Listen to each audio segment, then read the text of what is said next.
The sound of laughter still lingers in my ears. Not the soft kind that warms a room. No, this was sharp, cutting, like glass dragged across stone. It was hers, my daughter-in-law's. The party swelled around us, music, chatter, clinking glasses, but my eyes fixed on the smallest figure in the room, my granddaughter, 5 years old, a shaved head where soft curls used to fall, now a bare scalp reflecting the cruel brightness of the lights. She stood there silently, confusion pressed into her tiny features. Her hands clenched, her lips trembled, but she said nothing. The others, my family, my blood, looked on. They forced smiles, laughed nervously, shifted uncomfortably. No one spoke. And in that silence, in that perfect, unbearable silence, her laughter rang out again, a deliberate mockery. That was the moment I knew something had shifted, something inside me, a crack in the foundation of everything I believed held us together. I didn't speak. I only watched, and I listened. The child's eyes searched the room for an anchor, for a hand, for a voice. She found none, not even mine. I sat still, frozen, yet burning inside. This wasn't just cruelty. No, it was deeper, calculated, a statement. My daughter-in-law's gaze flicked toward me once, just long enough for me to see it, the challenge, the ownership, as if she were saying, "She's mine now, yours means nothing." Something twisted in my gut. The betrayal was not of the child alone. It was of me, of my bloodline, of the silent trust that family carries. I tried to brush it off as overthinking, maybe a cultural joke, a tradition I didn't understand. Maybe she thought harmless. But that laugh? God, that laugh wasn't harmless. It was a weapon. The others played along, smiles, claps, changing the subject, complicit in their silence. I knew better. I knew what cruelty looked like when it wore a mask. The days after blurred, but my mind stayed razor sharp.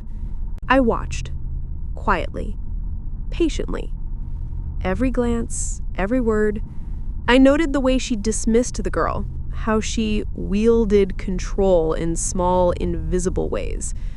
The shaved head was not an accident. It was a test. I went further. I checked phone records, traced calls. There were numbers I didn't recognize, conversations that stopped abruptly when I entered a room. DNA tests crossed my mind more than once. The girl's eyes, they carried something different. Not my son's softness, not my daughter-in-law's sharpness. A shadow of doubt grew each time I looked at her.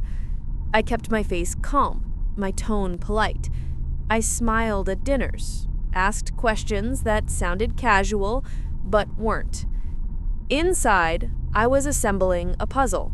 Slowly, methodically, each piece sharper than the last. The silence of the family made it easier. No one questioned my stillness. No one suspected what I was building beneath it. The truth came in the form of ink and paper. Cold, undeniable. A test I arranged quietly, carefully. DNA, a simple comparison. My granddaughter, mine, I thought, was not mine. Not my son's either. The paper trembled in my hands, though my face did not move. Inside, I shattered. Outside, I was ice. That night, I placed the envelope on the dining table in front of her. No words, just silence. She laughed at first, that same sharp laugh, until her eyes caught the letters, until her hands froze, until her lips parted and nothing came out. I didn't raise my voice. I didn't accuse.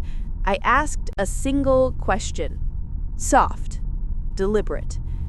Why? Her face collapsed. She tried to explain, to twist, to manipulate, but the paper screamed louder than she could. And I sat there, unmoved. I didn't need to scream. The power was mine already. I handed the report to my son. His hands shook as he read. His eyes widened, darkened, broke. She tried to reach for him. He pulled away. She begged. He stood still. I remained silent, watching, controlling.